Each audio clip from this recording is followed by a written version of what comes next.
Hello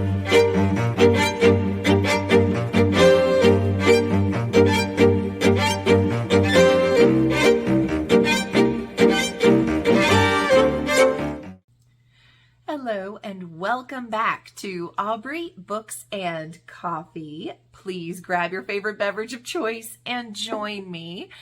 So we made it, guys. We made it to the end of the year. Hooray! I hope you had a great holiday. Those that won for the 12 days of Christmas, I hope you enjoyed your gifts. They should be at least on their way by now, if not already in your hands. And thank you all for celebrating with me and joining. And it's been a great year. I can't wait for next year because we'll have all kinds of fun things happening. New things that are going to happen with my roll tomorrow, as you'll see for the TBR for January. Watching this video means you get kind of a sneak peek for what my TBR is up there. If you can make out any of those titles, then you'll already know. So I'm excited because there's several things. It went a little crazy because I had things I've been wanting to add to my TBR, and I thought, new year, let's do the game, the same kind of playing, but adding fun things into it. And unfortunately, I didn't plan on rolling such a high number, so it went a little crazy, but you'll see that tomorrow. I also, of course, on February, will have the readathon. I'm so excited. I hope you guys join me in that. It's going to be great. It's going to be so much fun. So anyway, you didn't join in to hear about next year. You joined in to hear about the end of this month and this year. So that's what I'm going to do. First, I ended up finishing What Lies Beyond the Veil. I gave that a 5-star. Oh my gosh. I have never read anything by this author, and I had no clue what this was going to be about. It kind of starts off a little slow, but then it really picks up, guys, and it is so good. And there is, of course, a bit of romance in there and some, fae and, kind of vibes like that, which is really great.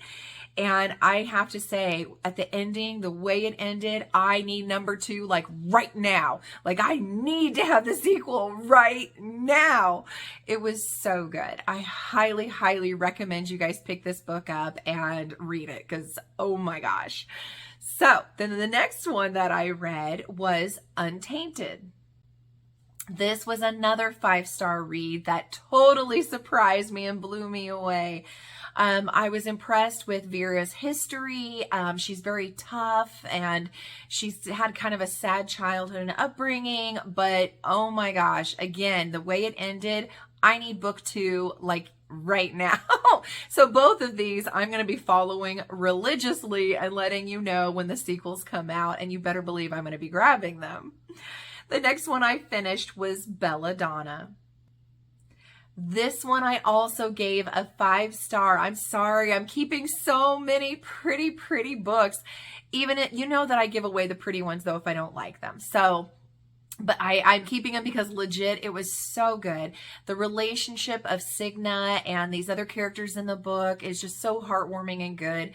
The relationship Signa has with Death and one other character, I'm not going to give away anything that you find in the book, is just so romantic and so, oh my gosh, like all the tropes of, forbidden loves and things like that. It is so good. I cannot wait to read the sequel, which will be Foxglove. That is for sure coming out next year. Yeah, I can say next year. It's tomorrow, but it's next year. So next year. So I'm super excited. Highly recommend you guys grab this. Then I finished Lore Olympus, Volume 1. I gave this a 5-star. I thought it was amazing. I mean, there's so many different Greek gods, retellings, and especially Hades and Persephone. And so I didn't know how I was going to feel about this graphic novel. I knew the art style looked kind of cool. There's some parts where I'm like, it's not my style, but a lot of it is. And the storyline and things that are going on in it just have me hooked, and I can't wait for Volume 2. Then I read a subscriber pick, which ended up being Priscilla. She was the first one. Thank you, Priscilla. She recommended Legends and Lattes, and I gave this a 3-star. I'm sorry. I wanted to give it more. It was so cute. It just, I think maybe because I did it with audio, maybe that's why, but it started off super cute. It's obviously like a Starbucks or like, mom and pop coffee shop kind of deal. And they're, trying to start this up, but it's in like Dungeons and Dragons kind of time frame. And it just seems so cool. And I love the concept of that. And then of course there's a twist with magic and stuff involved and a romance. And it was cute. It just felt towards the end like it was getting a little more simple. I wanted to have a little more meat and potatoes in it, but I think it is a great read. Highly recommend to everybody. Just a 3-star solid read for me, but thank you for recommending it, Priscilla, because especially since I do D&D, I think it would have been something missing in my life if I hadn't read that. So thank you. Then I ended up finishing The Whispering Dark. This I gave a 3-star. Yeah, it felt like it was wanting to be a Hades and Persephone retelling kind of thing, but it wasn't an obvious one. But there were a lot of things that felt similar, and I just didn't really like how slow it was. It got kind of convoluted, and it just went really, really slow in places and got really weird, and it just lost me. So that's why I got the 3-star. That being said, I'm very impressed with this author. Apparently the author, when she was 4 years old, lost her hearing. And so she likes having protagonists that are deaf or have some sort of hearing loss. And so that's what she did with Delaney, the main character in this book. And I do love and appreciate that. I think we need more representation for sure out there. So it is a decent read. It's a solid read. It just wasn't for me. It was just a bit too much for me. Then I ended up reading Wild is the Witch. This I gave a 5-star. I'm so glad Kim from Whimsical Narratives started this and got me into it, because oh my gosh, it was so cute. It was so good. And as much as I like the characters in it, I have to admit the owl that's in this is my favorite. You'll know when you read it. So worth reading, you guys. It is so cute. Then I ended up reading A Broken Blade. Now this one I gave a 2-star. So that means, of course, it's going to be up. As you can see over here, the ones that didn't make it on my permanent shelf are up for whenever we do our drawing when we hit 100. So keep that in mind. It can be for you. For me, A Broken Blade had such promise. And when it started out, it was really good. And it even kind of dived into the main protagonist having problems with alcoholism, which I appreciate someone kind of, drawing attention to that and showing how to overcome that. I thought that was a really great thing to add into the story. But then it dragged on and on and on. It was very repetitive. So that's what made it drop down to a 2-star for me. It just was. Then I read Love on the Brain. Now this I gave a 4-star. I really enjoyed it. I thought it was super cute. It was from Book of the Month, and oh my gosh, I loved it. I've not read anything by this author before. I know that she's done, I want to say it's like The Love Hypothesis or something like that. And so I'm going to have to start reading these because I really liked her style. She mentions a lot of Madame Curie and things, and it's just so cute. And of course, the romance part of it was a lot of fun too. Then I ended up reading The Silent Patient. I gave that a 4-star. It was really good. I actually, throughout the whole book, was even telling my husband, this is just going to be a 3-star for me. It's a thriller. It's psychological. It's interesting, but it's just not grabbing me. So it's probably, I already know how it's going to end. And so it's going to be a 3-star. And then the ending came and it was not at all what I thought it was going to be. And so then it jumped up to a 4-star. I did a OMG at the end of it and didn't want to tell my husband anything about it because I want him to read it sometime. So I'm encouraging you guys to definitely try it out. And I haven't met anybody yet that says that they absolutely hate this book. So it's kind of a universal like. Definitely go check it out. Then I ended up reading This Vicious Grace. And this I gave a 5-star, and that's why it's on my shelf there. It started off kind of slow, and I'm like, whatever. And then I got about a third of the way through it, and I'm like, okay, it's picking up. It's getting a little bit better. I'm starting to understand the nuances of the magic, that they use in this world, and what's all, pinning on the shoulders of this poor girl. And then she hires a bodyguard. And then it was over for me. I was so hooked at that point. Just their interactions back and forth, and they just had me. And so I can't wait to continue. I know there's going to be another one. I didn't actually write it down because I don't know why, because I'm that prepared all the time. So when I go back and edit, I hopefully will stick a picture up here of the sequel, but that's supposed to be coming out this year as well. And it's definitely on my radar because I want to continue this series. Then I read An Echo of Things to Come. This got the 5-star as well. It's the book club one, and for Covers with Cassidy for the Backlist book club. And I didn't like it as much as the first one, though.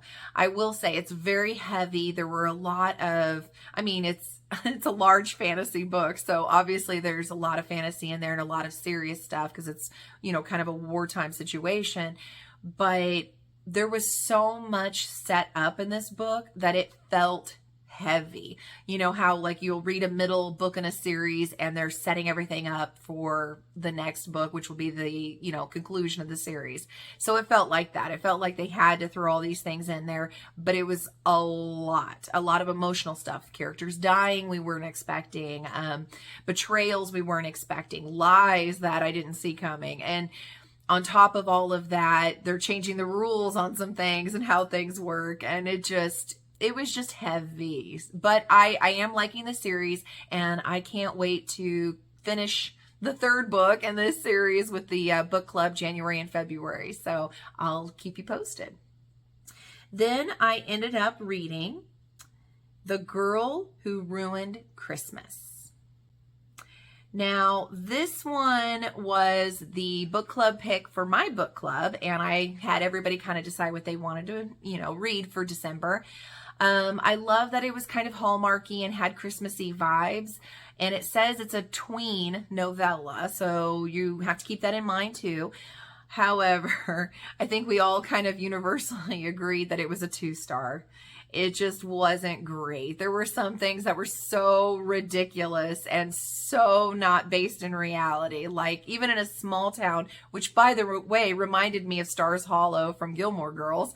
They even had a name that was very similar to that. It's just so not realistic at all that you expect me as the reader to believe that her parents would just leave her in this strange town with strangers because she has to do community service. Really? Really? They're just going to leave her there for a couple months? Okay.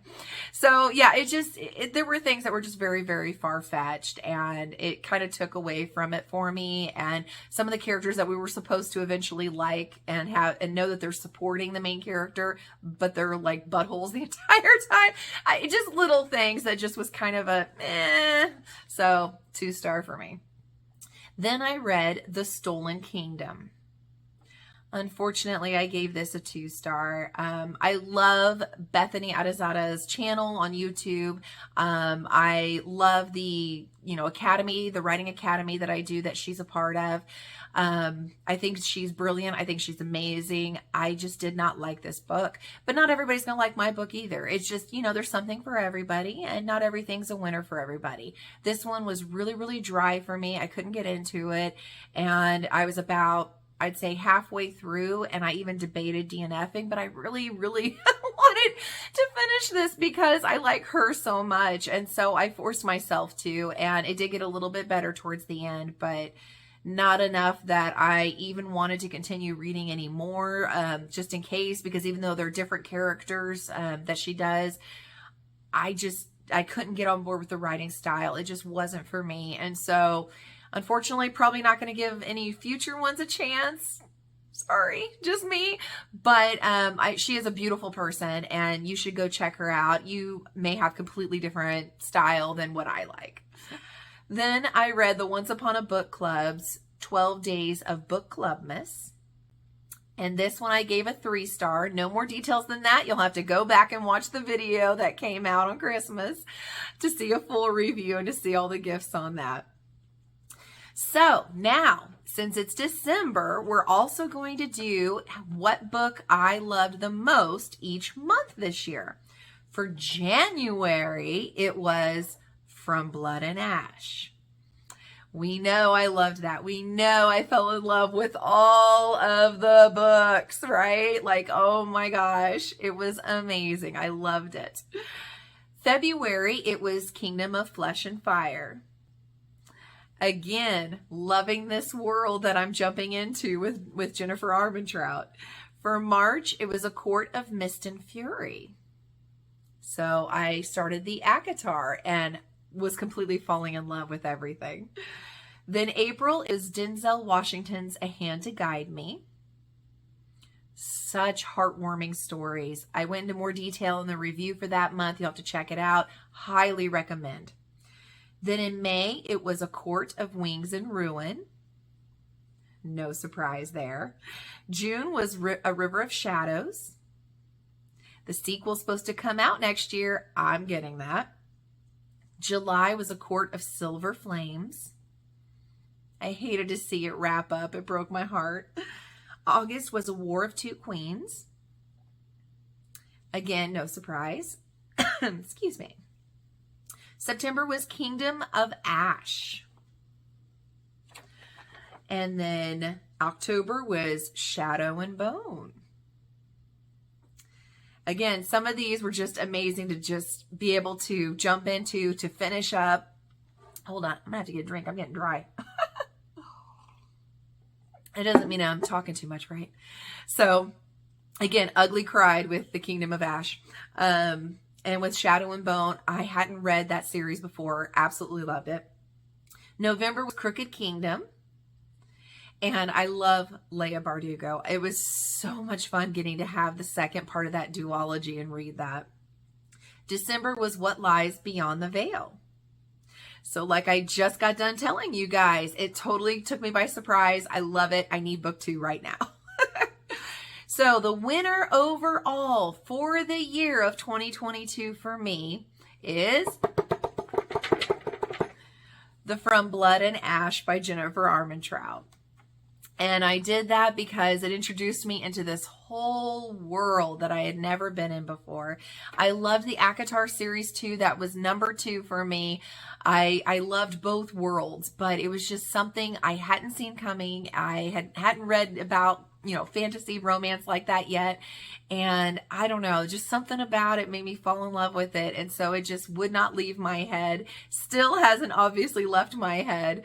And so I have to have that as the number 1 winner. ACOTAR is the number 2. And in third place was Throne of Glass because I reread them and finally got to finish. The last thing I'm going to let you know is my book total. I ended up reading a total of 222 books. And I read a total page count of 91,482 pages. So I would say that's a good year, right? And then YouTube wise, I think I ended up producing a little over 100 videos, and we grew from absolutely nothing, / my mom and my husband, and that was about it, to last time I looked, we were at 91. So thank you guys. It has been a heck of a journey. It's been so much fun and a great year. So many fun things to look forward to coming up next year as well. More drawings. I know, more prizes, more talking back and forth, some fun things I've got that I'm not telling anybody about just yet that I have planned. So end the year right, end it fun, be safe with your New Year's plans, and I'll see you guys in January. Bye.